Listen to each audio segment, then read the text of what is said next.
Olá, chamo-me Derek Ribeiro e nessa aula nós iremos falar sobre os conceitos iniciais do R. Bem, esses são os tópicos que vamos trabalhar nessa videoaula.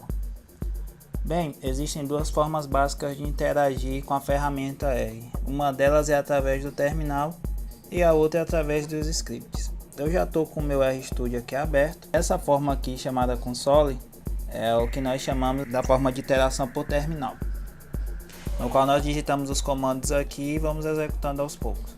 E a outra forma é criando um new file aqui, chamado script, que eu vou digitando e salvando no arquivo só e depois eu executo as instruções.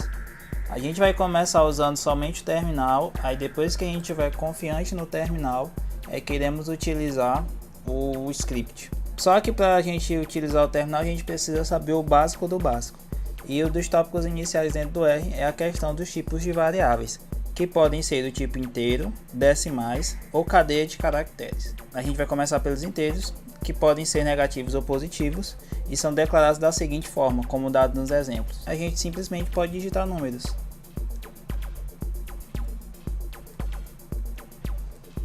Como vocês estão vendo. Então esses aqui são os inteiros. Temos também os números decimais, só que os números decimais é um pouquinho diferente da língua portuguesa. Então, se eu quiser declarar um número do tipo decimal, eu tenho que digitar o número e usar o ponto para definir as casas decimais. Da seguinte forma. Então, esses aqui são os números decimais. Strings, a gente chama string as cadeias de caracteres, isto é, pequenos textos. Eu simplesmente não posso fazer isso, ó. Derek Ribeiro Martins, que é o meu nome. Ele vai considerar um erro. Então, para me dizer que isso daqui é uma cadeia de caracteres que eu vou utilizar depois, eu tenho que colocar ou entre aspas simples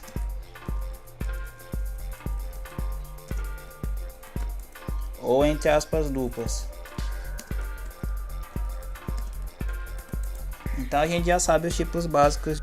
E agora temos as operações. A partir daqueles tipos de dados básicos, a gente pode fazer as operações, que podem iniciar de soma, subtração, multiplicação, divisão, exponenciação e resto. Bem, a operação de soma é a mais simples. A gente simplesmente digita um número e ele vai calcular.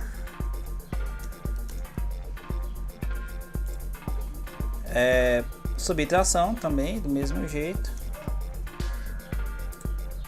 Ele vai retornar o valor. A gente está imaginando aí como uma grande calculadora. Multiplicação, divisão,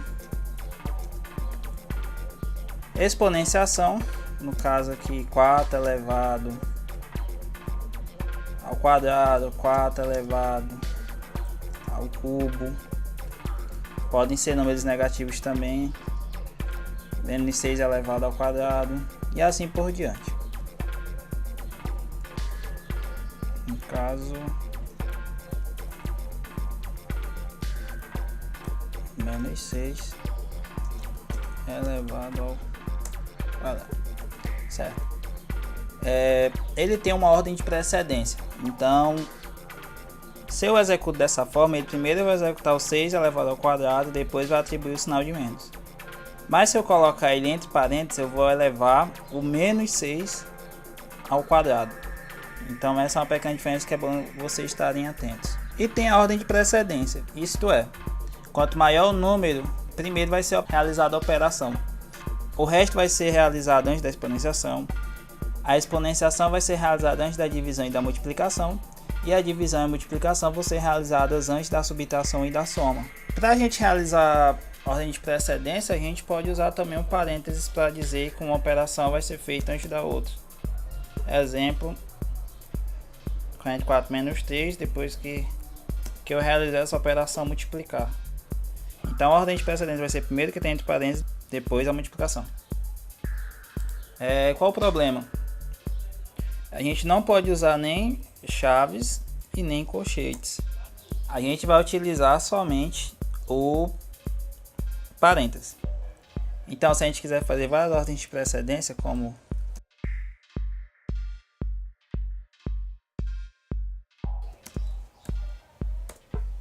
a gente pode fazer assim.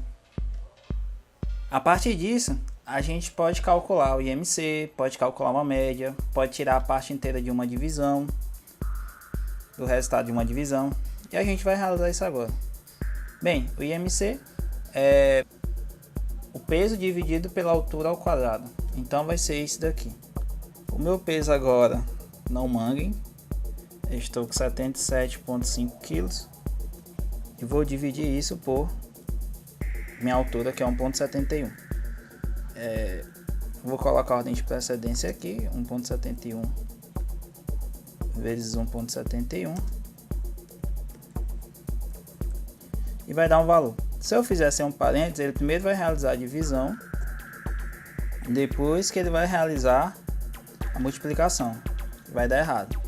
Então eu posso usar a exponenciação, que tem a ordem de precedência sobre a multiplicação, da seguinte forma: 77 dividido, e ele vai me retornar esse resultado. Então isso aqui é meu MC. Agora a gente vai calcular uma média simples. Vamos supor que minha nota tenha sido 9,5, eu sou um bom aluno. Depois eu tirei um 5 porque eu não estudei. Aí depois eu me redimi e tirei um 10. Eu vou tirar minha média, somar isso tudo e depois dividir por 3. Pronto, minha média foi 8,16. E o último é a parte inteira de uma divisão. Vamos supor que eu estou dividindo 20 dividido por 3. E eu quero somente o 6 aqui. Vou pegar o 20, vou subtrair pelo resto de 20 dividido por 3. E depois que eu fizer isso, eu vou dividir por 3. Então ele primeiro vai realizar a operação, porque o resto tem precedência sobre as outras operações. Depois eu vou realizar o que tem entre parênteses, que essa operação 20 menos o resto de 20 por 3. Depois eu vou realizar a divisão. E agora eu tenho um valor exato. Pronto, basicamente isso. Curta, comente, coloque suas dúvidas, sugestões de temas e críticas construtivas e compartilhe se você acha que esse conteúdo foi relevante. Obrigado.